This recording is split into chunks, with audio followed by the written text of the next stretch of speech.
Welcome back to another episode of Spiritual Teachers Podcast. With me today is a dear friend of many years now, Har-Dev Khalsa. Har-Dev is a yogi, a Kundalini Yoga practitioner, a mortgage broker, a husband, a father, and a Sikh practitioner. Welcome on, Har-Dev. It's such an honor to have you.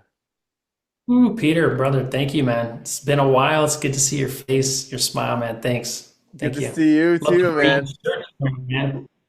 Yeah, this Love the is green really shirt. awesome. Thanks, man. I got my Yeah. extraterrestrial on my shirt, so people know Yeah. what's up. Matching my green turban, man. Yeah. Yeah, absolutely, man. When with the screen next to each other, you can totally see it. So, man, it's awesome to have you on. I'm super curious about your awakening journey, how things started for you, how you found Kundalini Yoga, how you found Sikhism, and today some of the things that we'll try to dive into, depending on how spirit takes us, is receiving Amrit, uh, being a Sikh warrior or a Nihang. We can we'll shout out to our Kundalini Yoga teachers. Yeah. We'll talk about white Tantric Yoga, summer and winter solstice, and potentially dive into some of the guardians and guides in our life. Wow. Sounds great. You know, Peter, I, I know you're asking the questions, but I got one that I got to ask right off the Okay, cuff. let's do it. I love the experience of spiritual awakening, and I wanted just to know for you what is that? What's that experience like for you? What is it that really gets you most excited about spiritual awakening, and what is that? I'm just curious to know. So, one of the reasons this podcast was created and started was because I want to create a space where people that are waking up around the planet can find these teachings, can find people like yourself, and see what's available for their spiritual growth and development, for their soul's expansion. And when I was awakening, I really desired something like this to be available. So now I felt really called to create this so that others can find it and be able to share, learn, and experience things that aren't very common in America, or Yeah. even around the world. So that's what this podcast is all about, is bringing people the awarenesses and the teachings that are available. So thank you for Wow. coming on, man. I know you're a plethora of wisdom, man. Oh, well, no, man. Just somebody hit me in the head, so I don't know what. Oh Man. man, you're very humble, man. I really appreciate Uh, that. So No, bro. No.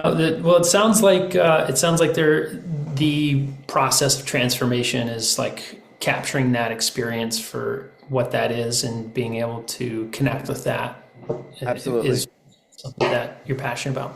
Absolutely. Yeah. So can you share a little bit how it all started for you? Sure.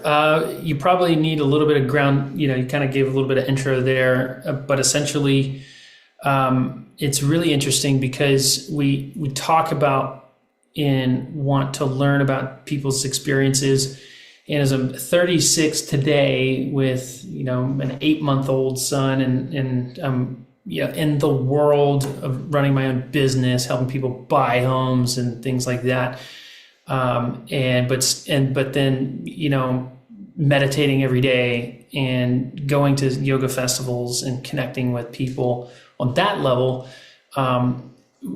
Transformation. I constantly walk around and I think about this a lot, of transformation and spiritual awakening, and that it's constantly happening to me.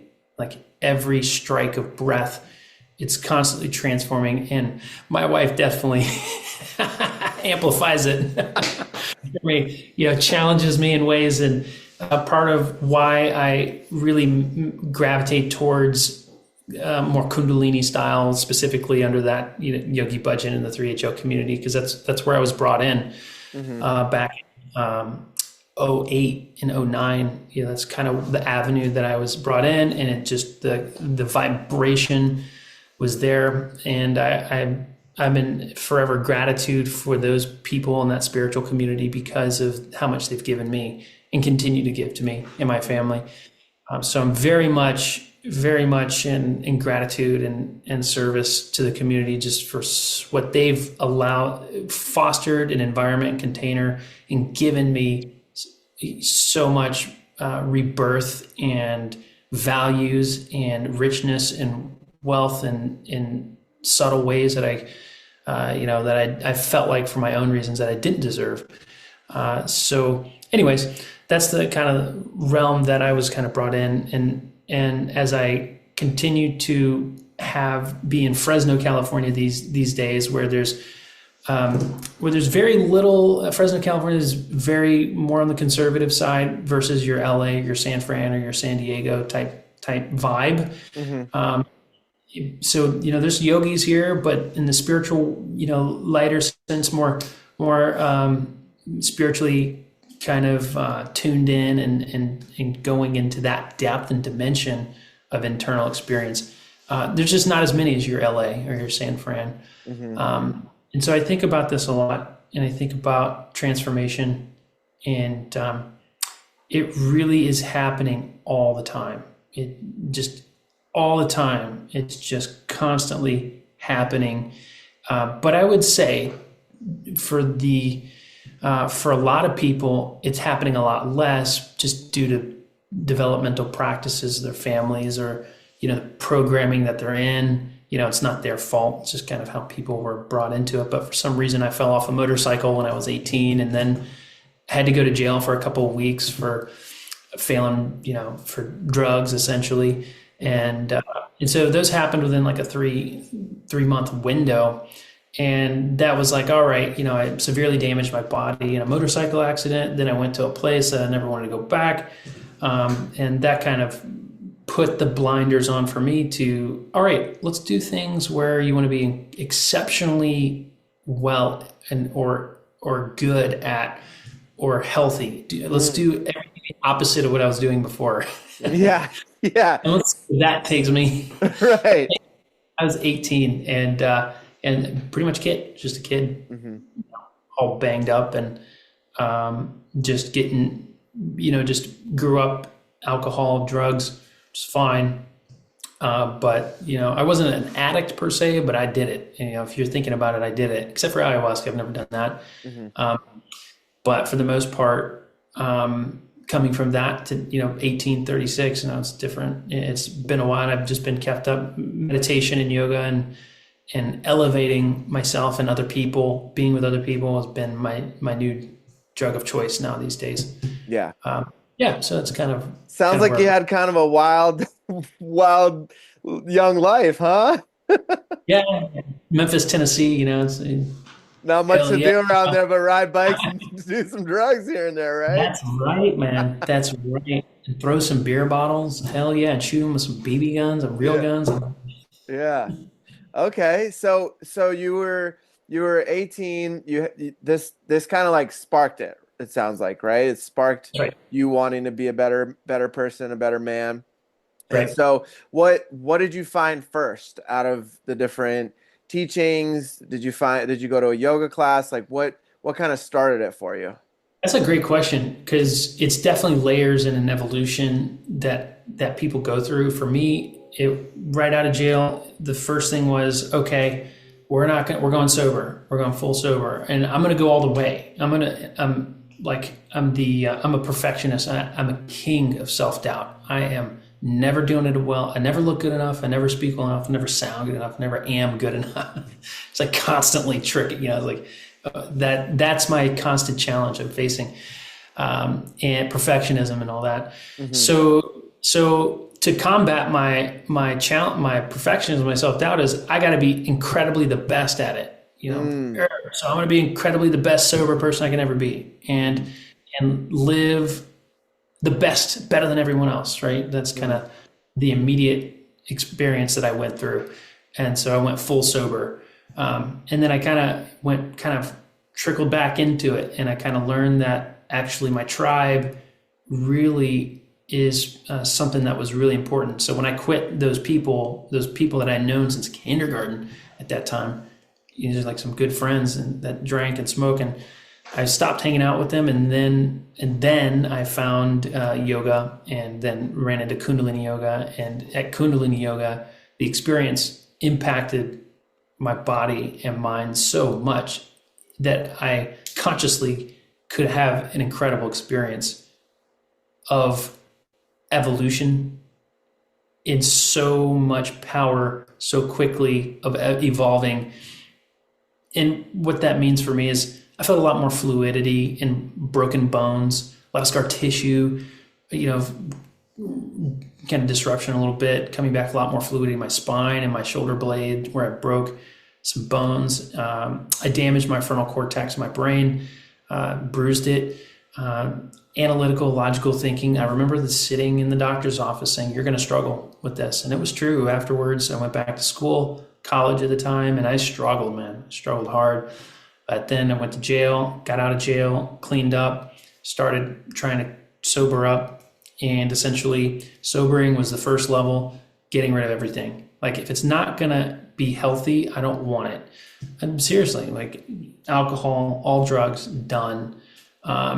And then I battled with that. But then once I said no to the people, then I found yoga and meditation. I basically got rid of one habit and just substituted a more positive and productive one. Absolutely. Yeah, I mean, at 18, you were way ahead of the curve. You know what I mean? It took me into my later 20s to dive out of that world, but yeah, man. For each their own, right? We find it's so interesting because Yogi Bhajan passed in 2004, so it sounds like you missed him just by 4 years. Thank God. Yeah, right. He was such a Piscean teacher, man.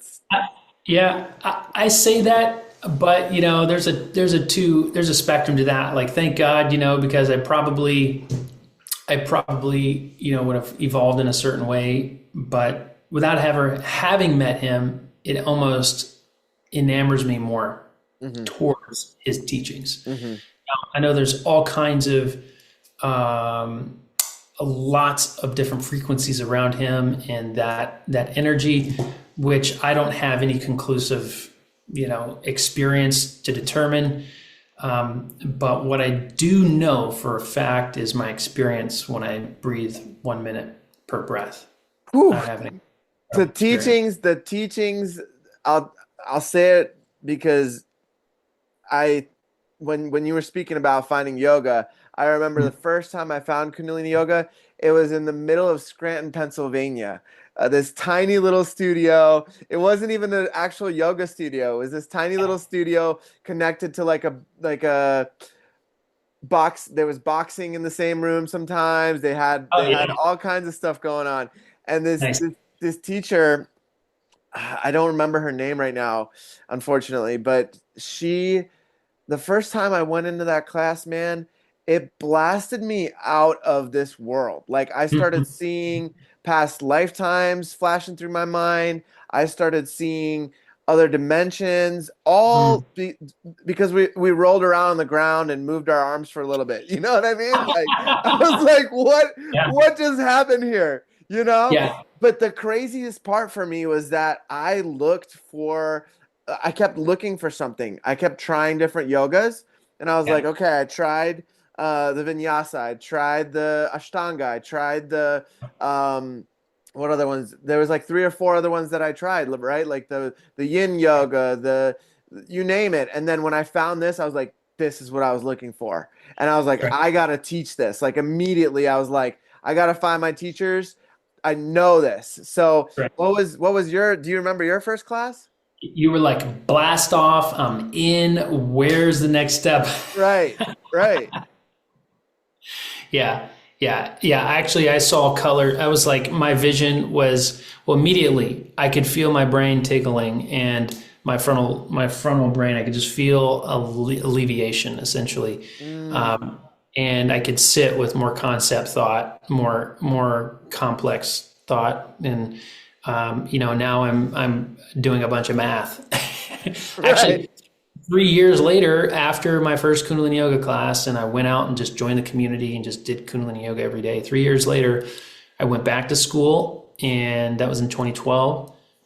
And I went back for psychology. And then in 2016, 4 years later, I graduated with a 3.74 GPA. And that was all, I would have been able to do that focus and kind of getting back in and, kind of focusing on that. It was all meditation and, Wow. and I wouldn't be able to do that. I mean, now I don't even use psychology degree, but I'm mostly helping people buy houses. So. Right. Man, that's such a profound experience. I mean, that's borderline magic, like how this technique, this technology, this yogic technology that, some of the stuff I believe Yogi Bhajan did make up, but a lot of it, when you look back at ancient yogic teachings, a lot of it is in there, like Sakriya, I believe has been maybe tens of thousands of years old, like, well, since yogis decided to put their arm up behind their head, I believe they Right. found Sakriya, and Sakriya for those that don't know, Sakriya is a breathing technique where you use breath of fire and you bring your arms above your head and you have your fingers interlaced and you're pumping the breath and you're breathing out just the nostrils. And I mean, there's so many different kriyas, which are these yogic sets. And sounds like you had so you started seeing colors in your first class. What else did you Yeah. experience? Yeah. Sakriya is an incredible one. But yeah, at that first class, I definitely drove away in my car looking around, and it was not a normal trip back to my house as I was driving. It was definitely like I was looking in awe, like, whoa, I'm seeing, it's like the veil has lifted and I could see behind the curtain. And Mm, there was another experience, but it was more clear and it was more true. And man, fuck, I smoked that shit, kept rolling. right. I was like, I got to do this again. Really, I remember, Peter, the most profound. I still remember that from that first class, like you, is I'd never been so clear about my emotions. Never been so clear about what my emotions were, and that is empowering to me. Is when I'm very clear about the state that I'm in, and We so we lost you there for a second, Har-Dev. Can you repeat that last couple yeah. sentences? Am I coming through now? Yeah. What I remember specifically was I was very clear about my emotions, which was something that I did not have a lot of experience with at 18, drinking 5, 6 nights out of the week. Was not had the opportunity to be very clear about that. And it was as if every conversation I was having that day was like a test and I was passing it with flying colors. And I felt confident about that conversation, sustained, satiated, and purposeful in that conversation. And that's when I knew that there was so much more to existence than and I was just ready to soak up anything and everything. But the Kundalini Yoga definitely helped me make those connections. Amazing. So, where were you at the time? Were you in Tennessee? Memphis, Tennessee, yeah, at that time. Okay. Yeah. And so, Yeah. did that kind of start your search for your teachers as well? Yeah. Yeah. What I wanted was tribe. I wanted people Mm-hmm. and practice at that time. So that was the initial awakening. Like you want and you have to, in my experience, need to be around like-minded people that want to do the same thing that you do. And at that time for me specifically was sadhana. I wanted to go practice 2.5 hours every day in the morning with other people who were doing it at 3 a.m, and then go out and just be excellent in the world, whatever that meant. Mm-hmm. I didn't even know what that meant, but I knew if I'm around other people and we're doing this together, then anything is possible. And that's really what lit up my heart at those beginning stages was, all right, let's go find some people. So immediately I go to jail and then come out, get sober, and I'm doing like you, Peter. I was doing hathas, vinyasas. I was doing Bikram yoga, the hot yoga, for a year. So about 2009, in the summer solstice, I went to 2009 was my first one. Or excuse me, 2010. 2010 summer solstice was my first one that I went to. All 2009, I was shedding my tribe, learning Kundalini yoga, kind of doing that. And then 2010 came around. I was like, fuck it. I'm going to summer solstice, which Going is, in the deep end, man. yeah, yeah. And I was in a teacher training, actually, a Kundalini training in Memphis, the first one ever, actually, first one ever. I was in Wow. that. It was just like a couple yogis kind of doing it. We were just excited to do it. And there's 20 or 30 people, and it was a pretty good group back in 2010. Yeah. And I was like, hey, if you guys, we're practicing Kundalini, we're this is the same thing. If you guys, anybody want to go to summer solstice?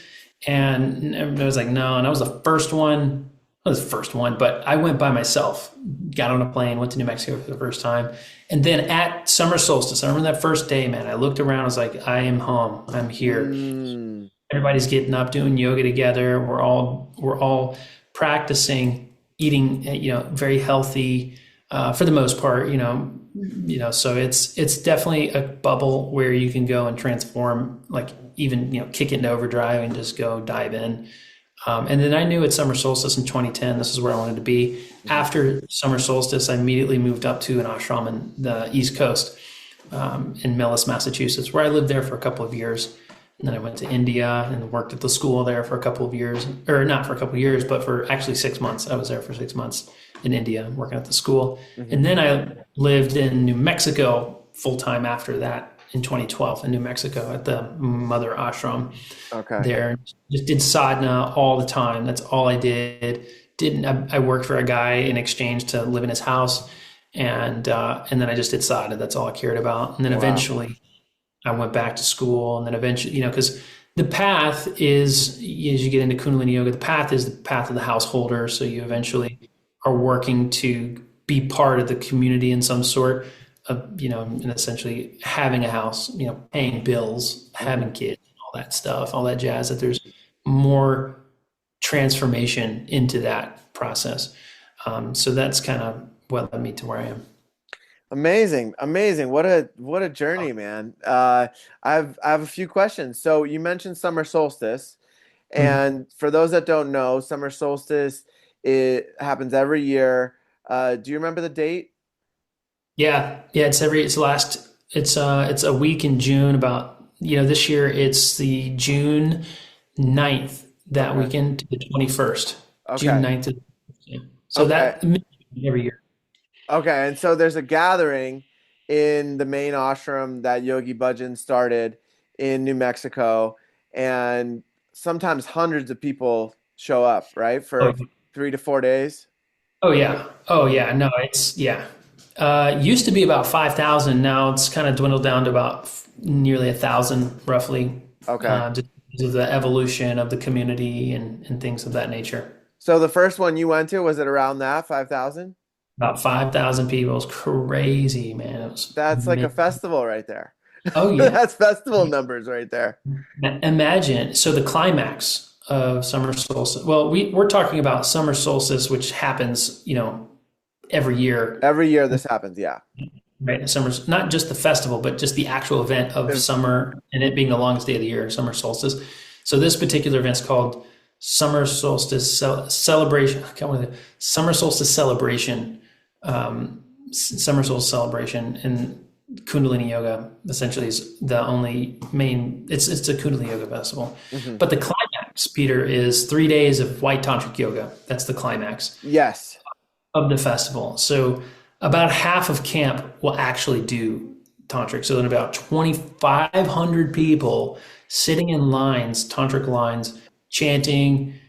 These meditations are minimum. You're doing about 8 a day with 20-minute breaks in between them, but minimum 31 minutes. Some of them are 62 minutes long. Hmm. Throughout the day, you have a little light lunch that they serve, tantric burgers, which are really good. And you're doing it with a partner, Yeah. usually of the opposite sex, right? No, you can do it with same. Well, It's it's a balance of, it's supposed to be a balance of masculine and feminine energy, right? correct. Correct. Yeah, correct. So Yeah, so yeah. on one side they recommend the men to sit on, the other side the women to sit on, and so it's actually very strategically um, organized, right? Where there's the what they call the Z energy is able to cut through and clear out lifetimes of karma with each one of these days, right?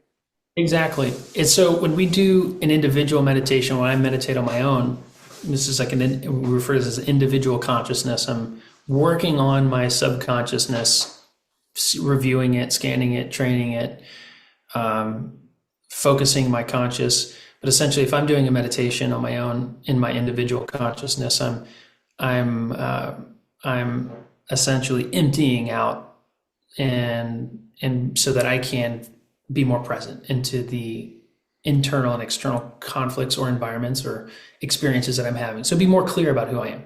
Is that internal? Is that meditation, that daily meditation? When you meditate in a group, it's called group consciousness, right? And then that group consciousness is what carries you into that third space that we have deep within us that can be sometimes tough to access or assess because we have a lot of disruptions or conflicts or challenges or blocks, which we refer to as the supreme consciousness, Buddha consciousness, Christ consciousness, ecstasy, peace, nirvana. It's same experience, just different labels and terms. So, Yeah. so sharing here, Peter, is that tantric, you get to that supreme consciousness experience, the ecstasy through the group consciousness. So that's why it's when you meditate with a group or you go to the hot yoga studio with people, you're going to go deeper when you meditate with other people. So when you meditate on your own, you're emptying subconscious material. When you meditate in Kundalini Yoga, it's more active meditation. Like we're either inhaling through the left nostril, holding the breath, pumping the stomach 48 times and thinking Waheguru, and then exhaling out of the right nostril and doing that for 62 minutes or 31 minutes, or maybe 11 minutes, maybe 3 minutes. But that is an active practice, active meditation. It's we're not just sitting and just taking, just sitting there in silence. It's active. Most of Kundalini is active meditation. And then in those small moments at the end is where you feel the expanse and the expansion that feels like a whole day has gone by, but it's only been 30 seconds. You've been actively knocking Right. your psycho-neuro-endo-immunological system like a clown, just thinking and breathing and, Right. and flexing real intensely, right? Yeah. But what I'm saying to say here, Peter, is that the individual meditation, you have that experience, and ultimately it's just processing and releasing subconscious material, that lifetimes that you're referring to. And then the tantric energies, like when you go and do white tantric yoga, it doesn't get any greater than that as far as shoveling out your subconscious shit. You just go through and burn subconscious material through one session of tantric yoga. I mean,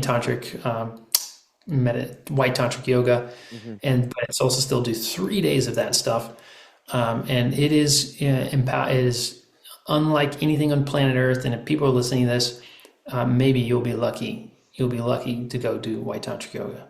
Maybe. Yeah, I mean, I've experienced it 3 times. I've done it in LA, just like one day each Yeah. time. And I like at the end of it, I'm like floating. I'm having it's profound. It's really profound. It's highly recommended if you're able to attend that. There is a dress code. You have to wear all white, and I think head coverings are recommended as well, right? Right. Yeah. And so it's powerful because they have these recordings of Yogi Bhajan teaching. And at least the one I went to, there's a huge, huge screen, and he's talking to you and he's guiding you through these practices. And you're doing it with another human. And so there's a mirror, a physical human mirror sitting in front of you. And, I've done it 2 times with previous partners that I was with at the time. And then I did one with a person I met that day, which there was some sort of recognition there's some sort of soul recognition with that person. But Mm, that was my first time meeting this woman in this lifetime. But it was it was really interesting because I think the most profound experience I had was with that person that I just met that day. And because like there wasn't anything there. You know what I mean? Like there wasn't any conflict, there wasn't any anger, there wasn't any frustration. None of that was there. It was just this pure mm, mirror sitting in front of me. And right. I remember like one of the postures was like this, where we had one arm at 60 degrees, the other arm down at 60 degrees, and we're holding hands, looking in each other's eyes, breathing through our nose, And that one stood out to me because it was 62 minutes of that, and arms going numb, everything's kind of like barely hanging in there, but like everybody around still going, and I'm like, all right, if they're doing it, I can do it. That's right. That's right. Hell yeah. And That was and powerful. yeah, I mean, I'm curious though, like how does one day of white tantric yoga compare to 3 days in a row? Like, Yeah, what do you find that there's a big difference in that? totally. Yeah, yeah, yeah, yeah, yeah. My ass hurts. Everything's sore, right? Knees hurt. Yeah, yeah, yeah, yeah. But that is it, man. You just gotta go through it for sure. But it definitely is a whirlwind when you're doing those 3 days for sure, for Yeah, sure. it seems like time kind of warps and a Hmm. lot of it almost like stands still for those experiences, and then it's really hard to describe in words what these experiences are like. Yeah, yeah. I mean, I definitely, as I started in 2010, I was like 20 by that time, 19, 20 by that time. And, I was by that time a boy who had no idea what sex was, or struggled with what grace was, or struggled with courage, struggled with fear.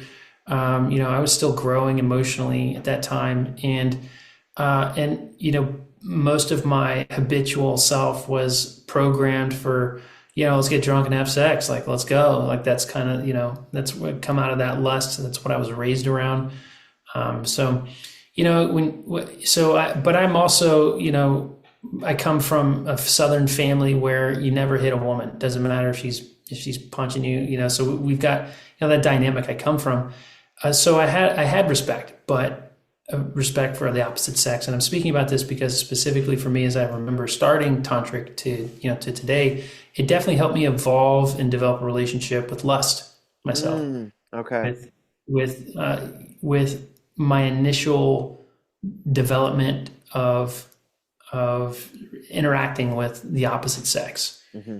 It definitely helped me to evolve into a sisterly, bigger sister, younger sister relationship, and have actually real, authentic relationships with women that were not where I needed to be in a like the cool guy who was getting laid type mentality, because that's where that's what I was raised in. Hmm. And yeah, not to my parents' fault, but it's just kind of just where the creator put me.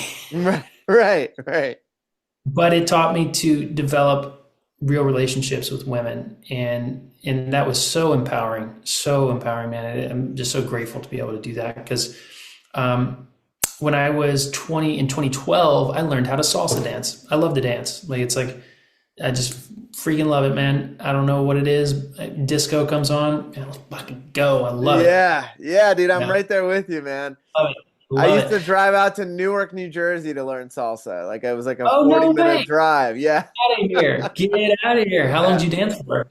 Uh, about a year, I think I took lessons for. Yeah. Oh man, I drank the Kool-Aid, bro. It's like by this time I was living in New Mexico, going back to school and at Northern New Mexico College in New Mexico, and I was living in the ashram, just doing Kundalini Yoga. That's all I was doing for about a year and a half.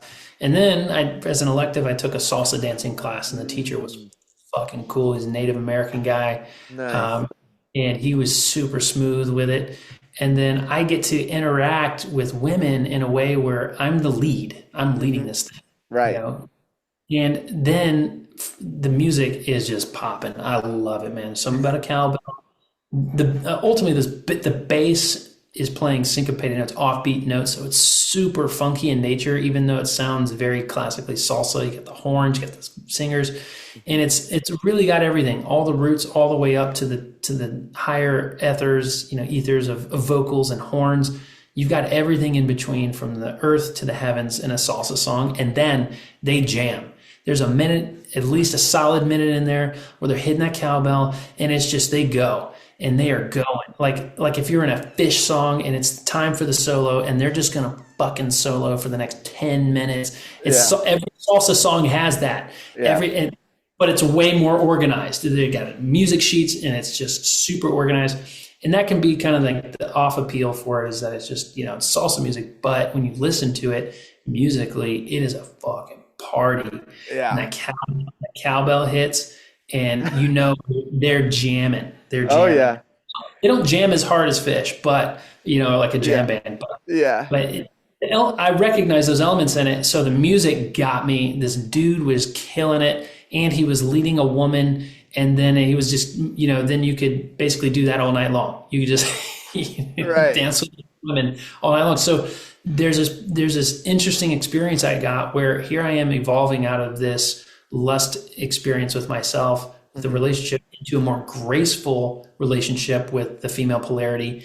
But I get to do it in such a way where I also get to express myself, which I love to do in dance. As a kid, it was disco music, man. Breakout, anything disco, I was doing it. My I parents were loved playing. disco as a kid too, man. I had And the cassettes. oh no, Yeah. yeah. So I'm only sharing this because I went from 2012 to about 2020. Those 8 years, I was salsa dancing every weekend. And then by the time I got to San Diego, I was like 3 or 4 nights a week I was salsa dancing. Never asked anyone for their phone number, never hooked up with anyone. And the relationships I had with the women were incredible. They always were, even though I had a beard, a turban, my skinny jeans, my t-shirt, I was out there. I cared about just being the best and having the most fun that I could. And that empowered my follow to feel more secure, and me as a dancer, and that they could also just focus on that, rather than, is this person going to try to get my number or try to hit on me or any of that. So I always had treating them with that respect really brought awesome relationships with these women that I still have. And then also a new experience that I hadn't had before, growing up with 4 brothers and us trying to be the cool guys and, try to go out and get laid every weekend, as so it definitely brought in a new experience. And meditating, helped me to stay focused on, what am I really doing here? Yeah, I'm expressing myself. It's a totally selfish act. It's just staying focused on my expression. Because, in salsa, you get close and you touch. And so that energy goes through, and I'm able to kind of take on the music, really get into the music with that. I mean, just pent up sexual energy, right? Just because, Oh yeah. as a yogi, specifically, I did choose, when I received Amrit in 2011, which is that Sikh ceremony, I did convert to Sikhism. And part of that ceremony is that you treat the opposite sex as your sister or auntie until you're married. And then, you have your spouse. So I didn't get married till 2019. And so from 2012 to 2019, I was salsa dancing, and I stayed celibate throughout the entire time. Like basically through all my 20s, I was celibate.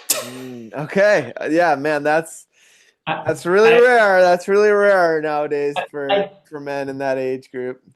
I told you, bro, like I gotta be like this perfectionist, like self-doubt. I'm the king, man, of it. And so I get like my perfectionist self is like, no, that's the teaching. I'm gonna go and experience it. Not, it's like, it was really hard, but I had my practice and dance as an outlet to kind of massage that energy out of out of myself. So, it's been a journey. Yeah, man. I mean, I say that, but I did 6 years in my 20s. So, Oh yeah, yeah. but it Nice. wasn't, it wasn't because I committed to, a higher, to God and those kind of things. It was just, I had this really tough breakup, and I was like, No more. I didn't feel ready, and it wasn't fair for me to open up to another woman until I was completely healed. So I gave myself that period of time to experience to really deeply heal. I'm glad you brought that up because, I wasn't like shopping for religion, but I did change. And it wasn't because of religion that I mean, it kind of, for me, I think ceremony's fun. So I'm all, I don't mind a ceremony to say, this is who I am now and this is what I value the most and what I'm willing to die for. I'm really willing to die. So, ceremony in that way, I'm all about it. But it's actually the exact same experience you had. I was sick and tired of just having empty sex, and I wanted to essentially better myself more maturely, emotionally, and so that's essentially why I didn't do it. It's because I wanted to be the best that I could be, and that's my goal, that's my thought, and so I didn't want to have sex because I just was sick and tired of having those types of relationships with women, and just wanted to be more emotionally mature. So that's beautiful, man. I think it's really powerful for men, especially to have that. It felt really empowering for me in a way because it allowed me to really tune into my own energy, into what was me and what wasn't me, Mhm. and that was a really important part of my journey. And so, can you share a little bit about how things evolved, because not every Kundalini yogi becomes a Sikh, but there is aspects of Sikhism, which is a religion that is kind of interwoven into Kundalini yoga with the Sure. wearing of the turban and different aspects because Yogi Bhajan was a Sikh. And Sure. so, you're studying Kundalini for all these years. What was it that made you want to go down that that journey to become a Sikh and receive Amrit and those kind of things? Yeah, yeah. It sounds like you're asking, there in Kundalini Yoga, there is the exposure to Sikhism, and why did I and continue to be a Sikh, essentially? Right. Um, I'm a soldier. I don't know if it's because of my dad or, my parents, but I'm a fucking soldier, man. Somebody says jump, I'll say how fucking high, you know? And I practice every morning, every day, just because Yogi Bhajan said so. I just, and it's like people say, hey, you're just a tool. You're gonna, anybody will tell you to jump. You'll just follow. You're just a follower. Sure, but for me and my own reasons, this was the area transforming. I had the experience. I got the experience, Hmm. and I decided for my own reasons to make that transformation. So everything that I've, converting to Sikhism was not because my teacher told me to, or because Yogi Bhajan said so. It's because I chose it, and I decided for my own reasons and my own intention that that's what I wanted to do. Hmm. And then here we go. My character defect. I'm a perfectionist. I got to be the best. Okay. Okay. I got to come cruising in with my kirpan on, my knife, and you know, Uh-huh. and my turban, and my full beard. So part of why, and also Peter, I've been very blessed in this life to be kinetic and to be coordinated, and I never had issues with that, which is why yoga appealed, and I did so well with it and do well with it.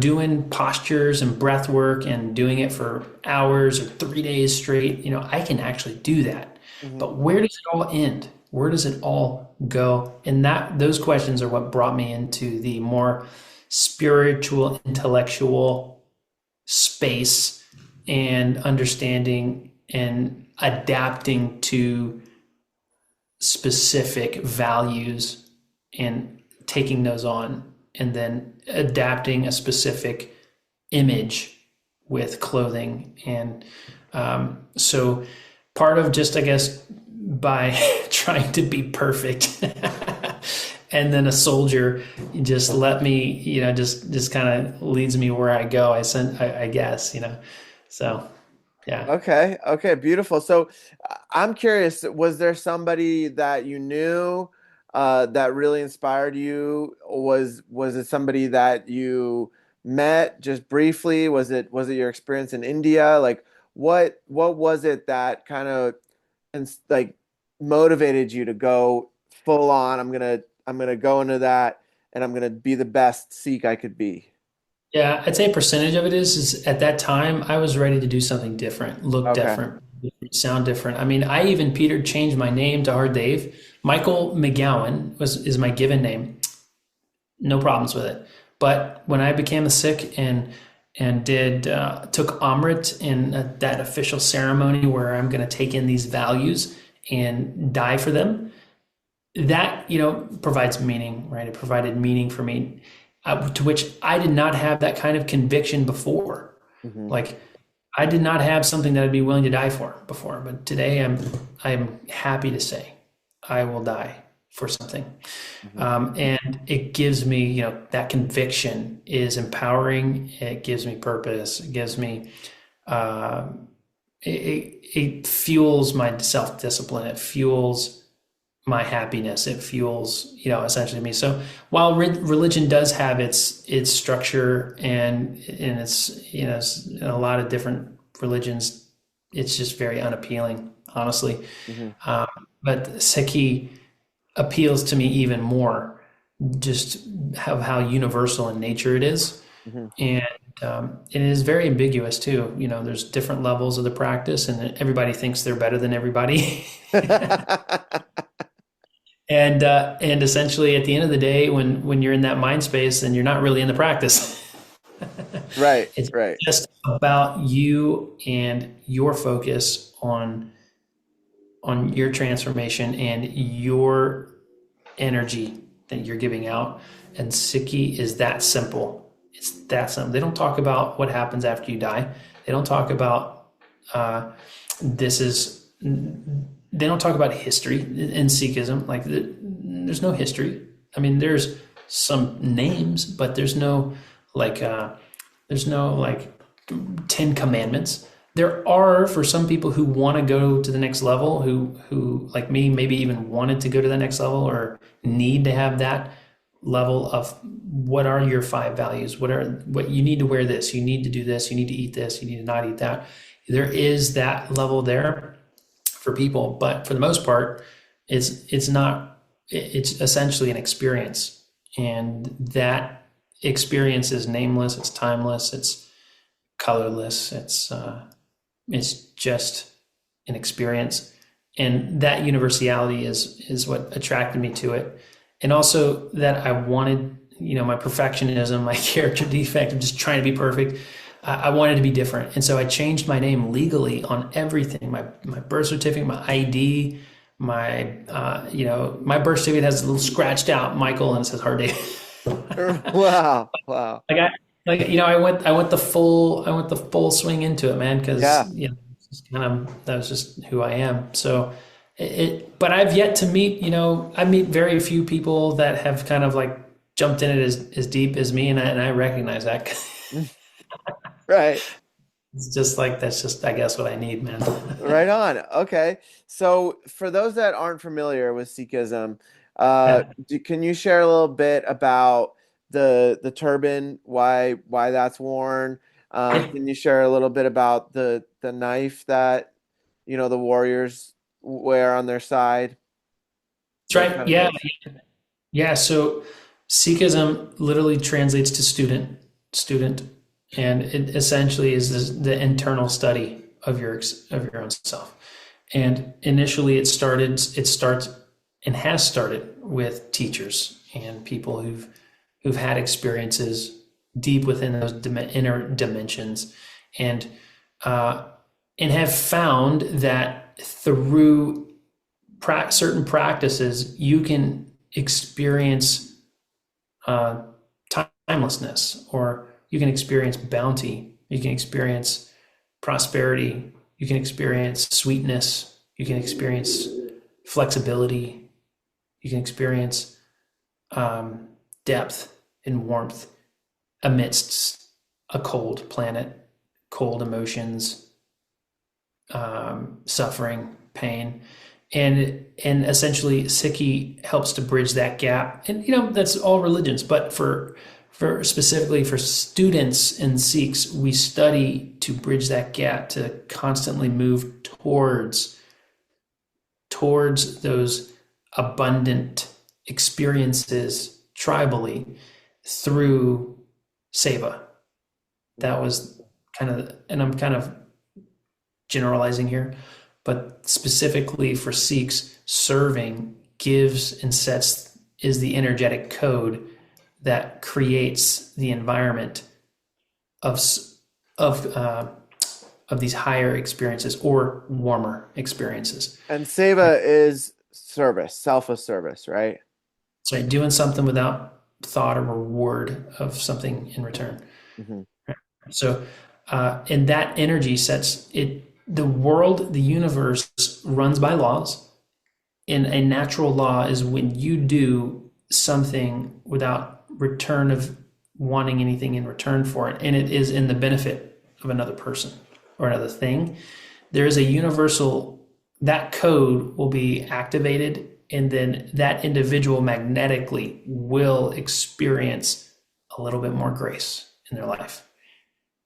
And and then you have to possess an awareness to see it as well, to feel it Mm-hmm. as well, But essentially, you don't either. You could just be a cracked out alcoholic, and if you do something good for someone, it's going to come back. Right. Everybody generally has karma, What good goes karma. around comes around, right? There you go, man. It's a law. It's a natural law, brother. When I started to do that over the years, that's been the biggest blessing that Sikhism has really kind of, or the practices of Sikhism, and why I maintain it is because of that particular natural law. Is that when you do something for someone, it's going to come back tenfold, tenfold, and it might not be in that moment. It could be a few years later. Mm-hmm. You live a lot more gracefully. You don't hurt as much. You don't get hurt as much, and in the hurt that you do receive, it's directly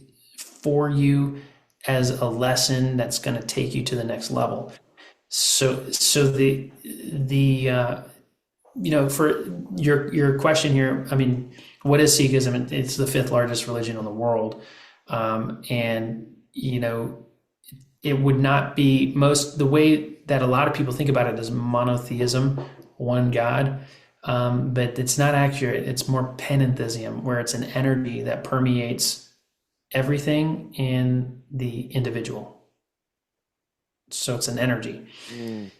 Sikhism really is about tuning into that energy, but not just like Buddhism, where you meditate and you just tune into that. Essentially, Sikhs take that energy into society. Mm-hmm. And that is where Sikhs get their return on investment. Experience that universal energy frequency, experience it, and then give it. And when you give it, and Yogi Bhajan was, why he kind of sticks out, for me is because he was pretty shameless about it. He's like, you go serve someone and you're going to have this experience. And this is what it's all about, is just giving it and serving. And when you can't serve anymore, you serve again. You keep serving until you have nothing left. And he kept cramming that message.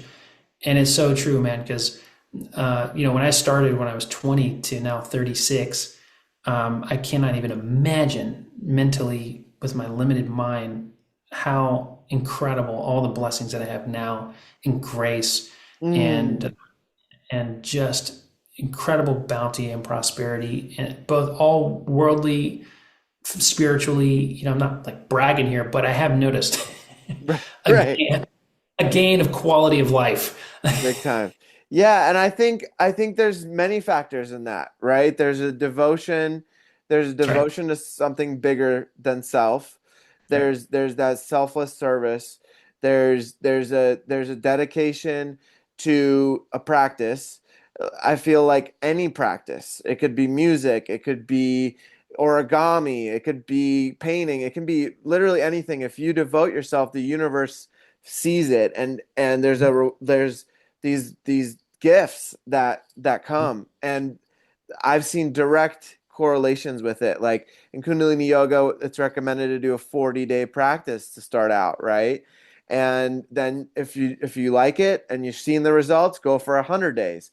If you still like it and you're seeing results, go for 1,000 days, right? And so I've done 1,000 day Kriya, Oh and yeah. yeah, and it was um, the Kriya for abundance and prosperity, the Subag Kriya, right? Oh, And so initially I wasn't seeing the results, quote unquote. Like I would see it here and there, but it was coming as gifts, as different things. It wasn't the awareness, as you said, had to be evolved in order to experience it. But my work was to remove the blocks inside myself to receiving it. And mm, that's a key component to this, right? Because we can't receive unless we're fully with our hands open. We can't be like, okay, I'm ready to receive when right. your hand's not ready to receive. Right. And I think that's part of the why the practice is so powerful. Just meditation, for example, right? Like doing that every day is gonna start to access those programs, those subconscious thoughts and Mm, blocks. And mm, and it sounds like in your case, some of them are really still serving you. Like I want to be the best, I want to excel at this, right? Like there's something inside you that it's actually really helping you become better, right? And whatever that looks like for you. And then right. maybe there'll come a time when that program can go too, and something else will come in, like full self-love or full trust, whatever needs to happen, Exactly. right? And then Exactly. and then but that I think is a key component, right? Like that, knowing that it's coming, and then being able to know I'm worthy of receiving this. Amen. Amen. Yeah. Thanks, man. Yeah, I wanted to wrap. I know we're getting really close on time. I wanted to just, if you can share about why the turban's Oh, born, and the knife. yeah, yeah. Historically, Sikhism will come, and people will argue about this, but essentially, Sikhism comes from a long lineage of yogis. It comes initially from meditators, adept meditators, and and over the years, yogis had to develop self defense. I mean, generations, and they had to, but essentially, the skull is made up of 26 cranial bones, and when you wrap something, wear a hat, it contains the skull, contains the electromagnetic frequency that the brain is constantly going through and burning through. There's some external benefits from protection of sun, sound, and vibrations. But essentially, by having something wrapped on your head, your brain is the largest organ in the body. And essentially, yogis found that they could take cloth, wrap it, and in their meditations have more contained, more in-depth experiences. So they started doing this back in the day, long time ago. Some of the first yogis, and then kings, they had finances, and yogis didn't have anything. So kings would pay yogis to come teach them, and essentially kings would start wrapping their heads, and they would wear it in court, and then everybody. And now you've got turbans kind of being part of the vision of the wealthy, in the early days. But essentially, wearing something wrapped will essentially help you to experience and contain this organ that's on top of your head, and to have deeper experiences. But over time, over generations, it became for Sikhs more as a symbol than an actual practical experience, Mm, which is likely as you kind of talk with more Sikhs, you'll see, if you ask a Sikh, they're like, "Oh, this is my symbol of faith." Cool. okay. Good for you. You know, but for the most part, it is a symbol. Cool. Mostly, most people who are wearing it are having an experience there. And I remember being in India for my first time. I wore a certain style of turban at that time, and then I switched up my style to the Nahang style. Okay, Okay. this is more of a warrior style. This here's a house turban that I'm wearing, so it's short. I can go play basketball in it real quick and wrap it up. I keep part of Sikhism. We keep our hair, so it contains all my hair. It's not wicking back and forth in my eyes or ears. It's all contained up there. And by wrapping hair on the top of the head, we'll pull Kundalini energy upwards as well.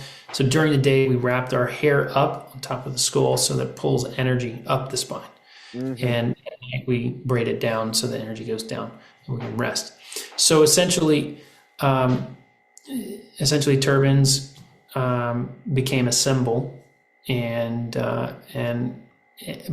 that's kind of where it's at mostly in modern Sikhs.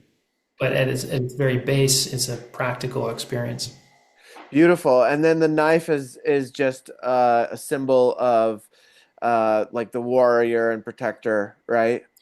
Yeah. So essentially, when you have a bunch of free thinkers back in the day, it's very dangerous. And specifically at that time, it is very dangerous.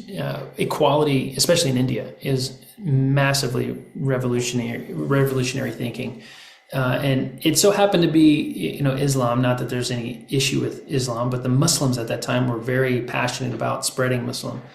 And so you have all these yogis and these meditators who believe in equality, and then and at that time, it was, it's only 500 years ago. It's not very long. At that time, kings and courts the kings and the wealthy were all wearing turbans. And then you have all of these yogis walking around in a religion that's growing. Not that they're signing up religion, but essentially if you come from nothing and then somebody comes and tells you can be anything and you're pure as you are, and you can have food, you can have shelter, you can be served and feel that grace of this experience of being alive, you're going, people start wrapping their heads, and you have this growing free thinkers, that think they're equal to the kings. And the kings, mostly practicing Islam at that time, were very passionate about spreading Islam throughout history. You can see all the different Islamic wars across the continents. And so essentially they persecuted a lot of these free thinkers in Northwest India and the Punjab area. And they were literally killing. And at that time, giving your life, really right now, still today, giving your life for something greater than yourself is the greatest act you can do. That conviction, that experience. So people at that time were gladly giving up their life. I would definitely, not me, but people, I'm speaking of people back in the day, would be martyrs, to happily do it. And one day, one of the masters came along and said, "Listen, we can stand up for ourselves as long as we need to protect ourselves, or someone else who can't, like a child or someone who just is not able, an elder. Then you can protect them as well." And so they took up arms at that time to protect themselves because it was very incessant and constant. And so essentially, the yogic practitioners at times started adorning knives, and then it got worse. It kept getting even worse. And then at that time, yogis started to create militant, essentially, faction known as the Nahangs. Right? So really, the Nahangs are the militant yogic faction that kind of grew out of the tremendous amount of persecution. And these guys were straight killers. For that time and space, they were straight killers. 40 of them against thousands. There's actual records of Muslim in the Muslim army, of just these Sikhs, where they would just keep fighting and fighting and fighting and fighting. And they developed a specific fighting tactic that was very incredible for the time and space, called Gatka. where you could use a sword and take on multiple people at the same time. And they had energy for days. They would fast and they would practice, and they had breath work and they had meditation, and they were straight killers. Not so much these days because it's not needed. Right. But essentially, Sikhs and yogis, we adapted the thinking and the concept that you can stand up for yourself and someone else, and that was a beautiful evolution of the community, and that's where the blade comes in keeping two blades on you at all times is really the protocol. You want to have one for your spiritual experience and another one for the earthly experience. Okay. I call them midi and pity, two blades. Essentially, these blades are more symbolic today. Essentially, they're keeping that energy on you at all times is a constant reminder to cut through negativity of the ego, cut through the negativity of what my perfectionism, my self-doubt, my vulnerability, and allow myself to be vulnerable. So keeping a knife isn't just utilitarian, but it is also a reminder that that I too can face the battles of the mind that I experience. So there's a lot. Yeah, thank you so much. That's a beautiful explanation, and I really appreciate you coming on today, Har-Dev. It's been such an honor to have you. We talked about a lot of really awesome, beautiful topics, and maybe we can do a part 2 at some point. Let's do it, Peter. Appreciate you letting me ramble, bruv. It's really good to see you. And great to see you too, man. Thank you. All right. Until next time, brother. Thank you again. Take care.